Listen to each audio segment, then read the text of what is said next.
Raafudhatu danda'u si galee namni tokko abbaan manaa tokko akka fedhe garaa laafaa ta'us garaa laafummaa sanii osoo mana kee hin fidin garaa laafummaa san achumatti haa hojjetu waan garaa laafaa bishaan biyyee irraa haadhi qo'achitti sunna dhibu garuu mana haadha manaa qaba kan sitti himetti nama tokko gizee mana fidee dhufu haati manaa beekuu qabdi. Yoo haati manaa hin beekne bar meeshaadha baraana jechuun akka meeshaatti na laaltee hin jaan so waan dhiisu waan isaa. Nyusa dhiirri reefu dhiirri bakka sana bu'ee jechaa ture. Gaaffiin isa gaafadha. Way good. Gaaffii ajaa'ibaas na gaafatte. Warri dhiiraa meessin hin gaafadha dabaree hin deebistan. Gaafadhu. Yaa mee jarana irraa asuma barbaade jarana. Ayi bagana gaan dhuftee bareeddu. Hakim gaafadhu.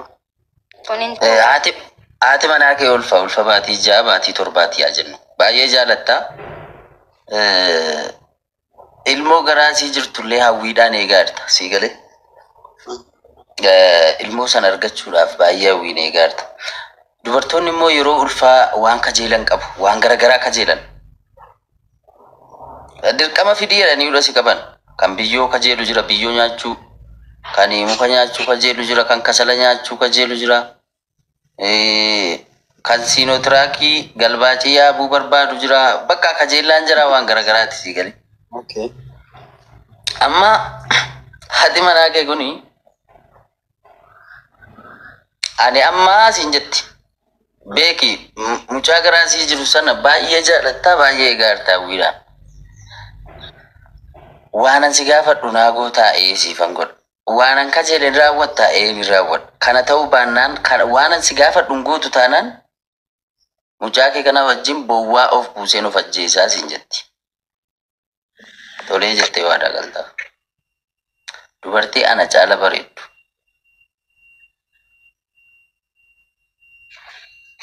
Dubartii ana caala bareeddu. Fiddee sii wajjin ciisu arguun kajeelee siin jetti. Maal goota? Sii dubartii biraa wajjin ciisu arguun barbaadee siin jetti. Kanan kajeelee siin jetti. Isi tuyyuu dhiira biraa wajjin ciisuu barbaada siin jetti moo situ akka ati. Akkaan shamara biraa fideetiin waliin ciisuu barbaaddi? San ilaaluu kajeelte siin. Okay, kuni maalilee karaa qabaaree kun easyidha. Normal maal rakkoo qaba. Normal no kuni waan isin barbaaddu miti atu waan barbaaddu. Agartee mee fedhii dhiira abzuun. Gaafi jettu naa sana malee nana kiriyaa gaafi akka. Daqiiqaa tokkoof hin tur daqiiqaa 2 daqiiqaa 3 hin turu barka jeellaan yeroo ulfaa sun hoggasuma bada. Sambooda garuu gaafii bira gaafatamu. Akkam jirtu booda silaata akkas jirtu hin jettu hin jirtu maal ta'ee? Ni jirti jedhii fudhadhu kaa silaa jiraatte yoo. Dabaree adalle. Hannaan ammalii gad deemaa jiru hannaan osoo siin fayyadu. Kan booda erga kajeellaan sun irraa dabree booda deemisii dhufa sila wajjin ciifte wajjin galii yoo siin jette. Rakkoo qabu kan galtama ilmi laatuun guddata normaal maraa fedhii isiiti miti. Way giddiin hiita. Dhiirtu sun alagaalaati khajaan dhugaadha. Jechuun ati bara nyaata giddiin karaa lama aarte bakka. Naari naayizoo shimmaaki. Just for funny.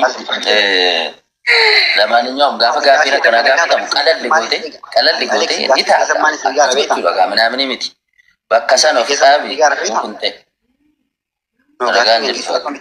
Hai nana gefadame gafi ngange sunan malna fidar tsara meta jartin ma handa detun tawul fakabdutun dira birana fidi walen isa mnaam gafi akasi yo sidi sidi yo kamutun fajjesaid no akasi no yo akasi de kosi sitilen ulfata yo kamutun yu Gaafii namni illee anta ismaali gaafii na fofokottu kana dhis gaafii namni tokko irraa barachuu danda'u faa gaafadhu yoo gaafadhu.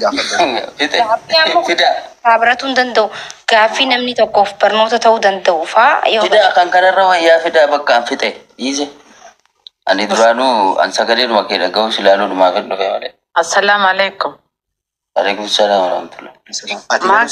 Maakii tiyya bareeddu gaafii kanaatiin uummanni arriisitti hin baasin ati gana wame kasi afata ummata kana teesse caqaste anu asi gubatutti injira malayya asi sume ose kan selalu jira bar an gubatutti injira asi wallahi mali gaafin akkana sela ande waha qeda waha mallisi rakkonutti fitu jirta tamannuti fi fokkanattu wayi sodanna darannu sodaachisutti jirta hay an abba manaatiin caqasi dalagaa teessanii jechuu jiraani hay Laki gurbaan maal yaade beeyta? Maakii fuudhuu qajeelee yaada isii hubachuu qajeelee bar. Intala karaa nama rakkataa fakkeessee tamammuu dhimma mana fidate irra naa darbiti moo badaa hin ajjeesti waan jiru tokko. Adda baafatuuf gaafataa jira. Numa ajjeesti ayya maakiin baru shugguxii manaa qabdi maqaan isiitu shugguxiidha. Waan akkasii mokkoree haala lume. Waa ajaa'ibaa. Isii qofa isaas waliin ajjeefti isaan lachuutu.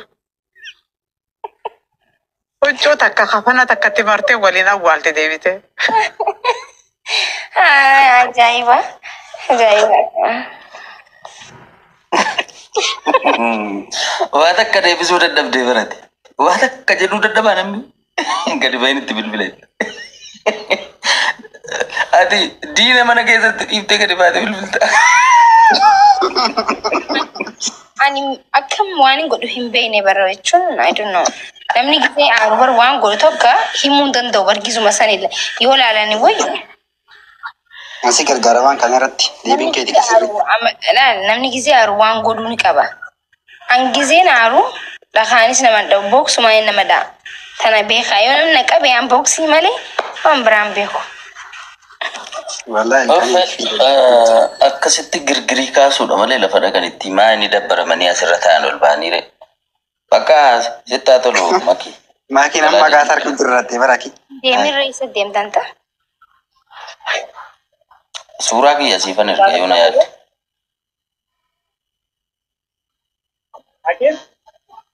Maal jetta baalis? Ani ijoollee argee wanti an faarsuuf bar shamarran argee kanan faarsuuf sumalaalee tanii bar tokko. Ati garuu namaan beektu koo namatti qoostaate annaa waan kanaatu si keessatti adoochee rabbaa beeku. Operaasiyoonii godhanii si keessaa baasan ta'e. Maali? Maali beeka maaki? Onnee jaalalaa ta'e. Hakiimati yoo gaafii qabaatteeti gaafii nu gaafadhu. Sagaleen kee ni fagaata eenyu sanii? Oromticha asi haasaara?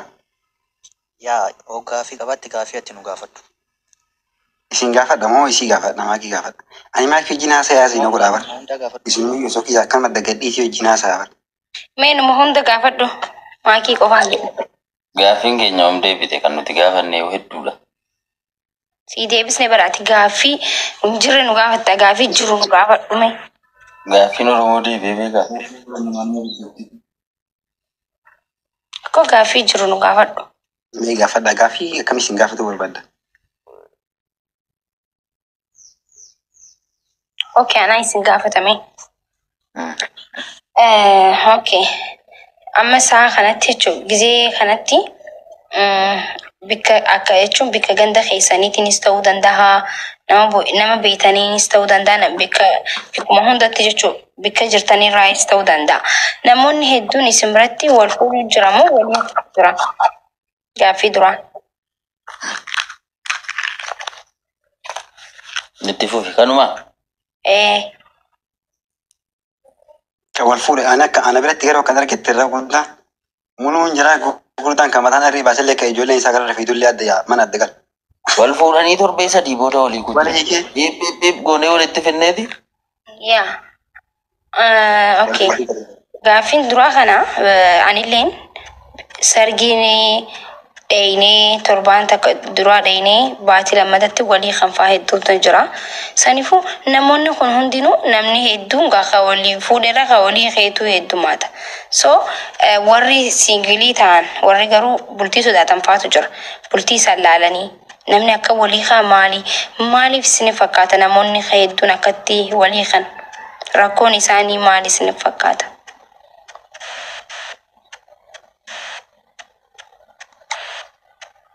Maa callistan? Amma bakka kanatti dubbiin tuni beektaa an ka uummata biraan beeku ka uummata Oromoo 5G. Baay'ee tokko wal hiikanii sababbiin isaa Namu lamaan jidduu jira. Shamarri dhiira sababattee dhiirri shamara sababata. Hayi waan hin beekne illee addan beeknu. Bu'uura isaatiitu likkii miti. Eegalliitu likkii miti. Eegalli isaatiitu eegallummaanuu eegalli bu'uura hin qabne takka. Maaliif jennaan namni walni wal fuudhuuf waa hedduudha. Waan fardiitu jira. Waan fardii san dhiisaniiti waan fardii hin tahin irratti xiyyeeffatan. Fakkeenyaaf bareedina footoo faalaaleeti bareedina kanaan booji'ama. Bareedinni san qoftaan gahaa miti. Haala amala nama sanii beekuu qabda. Adama nama sanii beekuu qabda. Bareedinuma qofa laaltee gizee maraattee fi bareedinuma sanirra dhaabbatteeti nama kana fuutaa jechuudha. Eega wal fuutanii mana waliin galtanii nama kana barta. Nama kana haala fokkataa yoo qabaates amma bartaa jecha. Gizee sanii bareedinni ati fuuteef san ni dhukata. Ni hun agartu bareedina san. Haalli si cufti si aarsiti jechuudha. Si galtee? Namni wal baraa. Wal baruullee waan jiruuti, wal fuudhullee waan jiruuti. Garuu osoo hin fuune dura akkamittiin fuudhaa? Maaliif hin fuudhaa jedhee namni if gaafachuu qaba jeetii yaadaan. If gaafachuu qabda. Ammas fakkeenyaaf ammasii fi maakii haa jennu asirra wal agartan. Lafa si beektu qilleensarra si beekti. Fakkeenyaan isin godhe qilleensarra isin beekti lafatti isin beektu. Biyya adda addaa jirtan. Nama si gaafattus hin beektu. Nama gartee sitti guutee si qorattus hin beektu. Atilleen isii hin beektu. Ani isin naa taate maaltu naan gahe jettee heerumta. Fuudhu feeta. Isinis inni naa tahee maaltu naan gahe jetteeti si heerumu feeti. Amma warra ija guduunfateetu ija banaa osoo hin ta'e walitti deemaa jira jechuudha. Si galtee wanni si jechuutti jiru. Namni waa hundaafuu wal baruu qaba. Eenyu namni kunii? Namni ni fuudhuu deemu kun heerumuu deemu kun eenyu? Amma fakkeenyaaf maakii yoo jaalatte maakii magaalaa kiyya yoo jiraatu beeytee anaafetee walitti dhiyaanne na barbaadde na gaafattaa jechuudha. Micoota na jaaladhee lafatti ni beektaahi akkamii. Ani isaan qoma xiqqaa tokkoon irraa si himu. Harka irra guddaa immoo CBCtu gizee mana walii galtan arkuu taa'aa jechuudha. Gabaabdumattuu isaan osoo jirtuu ispeeshaalii namni islaamaa namni lama yeroo wal jaalate nama kana waan ati hin beekneef du'aa godhachuu qabda. Salaatul istikaaraa jedhaniiti namni wal fuudhuu deemu ka godhatuu qabu jira. Sanii godhatta. Rabbiin wal mari'atta. Rabbiin nama kana ni beekaati beekuu baattus. Yaa Rabbii kiyya namni kuyyoo duniyaa tiyyaa fi akhiraa tiyyaaf khayrii naa tahee yaa Rabbii kiyya naa taasisii akka wal fuunu naa laaffisii jetteeti kadhatta. Yoo immoo duniyaa tiyyaa fi akhiraa tiyyaaf khayrii naaf hin qabaanne hanqaan fedhellee yoo ani jaaladhe nama kanaa fi ana gartee adda nutiisi isaafis ta'e isaan maltu baasi anaafis kanaan malu naa baasi jetteeti Rabbii keetii wal mari'attaa jechuudha. Maaliif jennaan irra jabaan irra gartee sirrii namaa beeku. Waan namni tahe beeku Rabbi qofaatu beekaa jechuudha. Ilmi namaan beeku. So Rabbiin wal mari'attaa jechuudha. Wanni kuni eega Rabbiin wal mari'attee amma fakkeenyaaf maakii hedduun jaaladha dhabuu hin danda'u. Garuu Rabbiin wal mari'adheen. Salaatul istikaaraa irra deddeebi'e salaate. Qalbiin tiyyatuunis na didde. Beeki maakiiniin jaaladha amma 50-50. Rabbii kiyya amanee waan Rabbii kiyyatti irkisatan itti irkise akka qalbiin tiyya gartee naan jette jala deemu osoo hin tahin si galti. Fedhinnaa ta'e jala deemu osoo hin tahin duniyaa fi akhiraa ta'etti baduu deema. Sababa duniyaa ta'etis feetuuf akhiraa ta'etis feetuuf nama kanarraa dhaabbachuu qabdaa jechuudha. Kanaafuu irra caalaan sirrii dhugaa keessa namaa beeku Rabbii qofaa karaa Rabbii deebisuun hedduu barbaachisaadha. Anaan ja'a immoo kanuma hundarraahu fuudhaaf heeruma jechuun nasiiba. Nasiibuma Rabbi nama haa tolchu malee wallaahi bareedinaa miti qabeenyaa miti si galtee. Number 1 namni haala amala toluudha. obsa qabaachuudha. Namni haala amala qabu obsa qabu wanni biraa cuftinuu ni toltii je'eetii yaada. Kanuma gaa'ee bakka itti irrattees itti guutaa isin. Okay, carraa nama biraaf kaniin Alex itti fufi. Ani sababa hedduu dhiyeessuu nan danda'a waan natti fakkaatu irraa jechuudha. Sababa hedduu an dhiyeessu keessaa tokko rakkoon guddaan amma bultii ammaa kana keessa teeknooloojii guddinni teeknooloojii waan baay'ee balleesse. Teeknooloojii gaafa jennu immoo fakkeenyaaf miidiyaa hawaasaa fayyadama miidiyaa hawaasaatiin wal qabatee bilbilaan wal qabatee amma dur atiif abbaan keenya akkitti wal fuudhan akka biraati. Aadaadhaan warri wal fuudhan jiru. Maatiin nama laalee karaa aadaatiin intala tokko ilma isaa fuusisuudhaaf abbaan ulaagaa baay'ee kaa'a. Ulaagaan inni kaa'u bareedina qaamaa, dhaabbii qaamaa, bareedina fuulaa maal kana miti. Amala intalaa, kabaja isheen namaaf qabdu, ogummaa isheen qabdu. Safeeffattuudha, safuun eeggatti. Waan jedhu karaa ittiin ilaalan qabu. Sunni hafe amma aniifati TikTok irratti wal barraa yookaan Facebook irratti wal agarraa si booda waliin haasofnaa gaafa walitti dhufnu nama biraati. Torban lama torban sadii waliin jiraanneetu sana booda keessummaa walitti taana jechuudha. Indee ati akkas turte gaafa si baru akkas hin turre waliin jenna. Gama miidiyaa hawaasaatiin immoo duraan utuu aniifati utuu waliin fuudhiniin duratti dhiirota biraa wajjin kanatti wajjin haasa'aa turtes jira ta'a. Sun erga wal fuunee boodallee dhiibbaa ni qabaata. Siigalee namatti dhaga'ama. Anis ta'ee atis. So inni kun rakkoo isa tokko. Inni kan biraan rakkoo dinagdeeti. Amma dargaggeessi osuma waan qabaatiin jaalalli jiraannaan akaayyuun nyaannaa jedhamu kaa nyaatu dhaqaa. Qarshiin qabeenyi waa tokko nan fayyaduu jedha. Sana booda girgirriin uumameetuma Riyaanis dhufee gaafa sanaaf gumaata godhe ibiddatti si naquudha bargaa. Gaafa ati fuutuuf gaafa ati duutu namni yaa'ee sii dhufanii beektaami. Namni gaafa ati dhukkubsatte qoricha siin binne gaafa ati duutu akkatti boolla sii qotu dafqe. Akaafaallee warraa fuudhan tolee kennu. Gaafa ati fuutus akkasuma. Waan hin jirre gumaata sii godhee babbareedee dhufee si fuusisa. Sana booda ni galanni. Kan walitti hafu eenyu haadha manaaf abbaa manaati. Achii booda shirootu dhumee, barbareetu dhumee, indee ani kana fidii, sana fidii, ollaadhaa cilfaa fidii, maankaa fidii, shukkaa fidiitu dhufa. Ollaan issi salachaa. Achii boodaan cinqee akka kanaan danda'u. Ammaati goottan gala bakka erguma waan nyaachiftee na jiraachisuu hin dandeenye jetti intallis dhugaa qabdi. Inninis cikichikiisii kana dadhabee boodan caqacaqiin gaafuu siin taane baay'ee gali malee atis gadi baay'ee hojjedhu maal jechuun dhufa. Taarikiin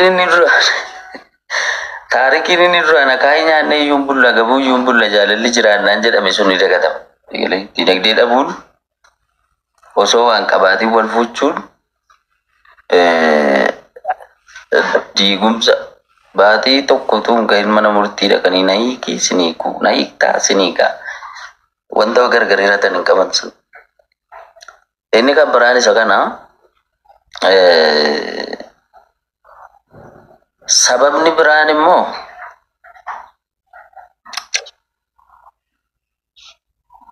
hiikaadhuma jaalalaa iyyuu waan beeku natti hin fakkaatu. Dhaloonni ammaa hiikaadhuma bultii iyyuu waan beekeetti galu natti hin fakkaatu. Abalu fuudhee raafuu wal fuudha malee. Bultii keessatti waliif obsuun, waliif dhoksuun, dubbii dhiisuun kan kootu caala jechuun akka hin jiraanne wal danda'uun akka jiru kana beekee of amansiisee waan itti galu natti hin fakkaatu. Inni tokko haadhuma manaa sababa fuudheef akka sarraateenyaatti kan ilaalu jira. huccuu miicuudhaa fi nyaatuma qopheessuudhaaf waan fuudhee fa'aa kan itti fakkaatu jira fuudhee ga'e. So haadha manaa akkamitti qabatan akka qabatan haati manaas immoo abbaa manaa jalatti akkamitti akka bultu beekte waan itti galtu wayin itti hin fakkaatu. Kan biraan immoo dinagdeedhumaan wal qabatee fakkeenyaaf inni hin qabu yoo ta'e isheen ni qabdi yoo ta'e fakkeenyaaf ati diyaasporaadhaa mee ani gaa kuulii biyya keessaati amma anatu si fuudhee haa jennu. Ati sababa maallaqa qabduu fi anaan akka zabanyaatti na ergachuu yeroo itti barbaaddu jira. Namni immoo firiidamii barbaada. Akka waan na bitteetti yookaan immoo inni ilma abbaa qabeenyaa waan ta'eef intala hiyyeessaa yoo fuudhe sababa qabeenya qabuuf ishee akka sarraateenyaatti mana kaa'ee alaa akka barbaade ta'uu waan barbaadu fa'a barbaaduun kun faan jira. Sababa kana isheen immoo machee sarraateenyaa taatee hin dhumne haadha manaati waan ta'eedhaaf itti dhaga'ama ani hin barbaadu jireenya akka kanaa jettee yeroo isin irraa diigattee deemtu jira jechuudha.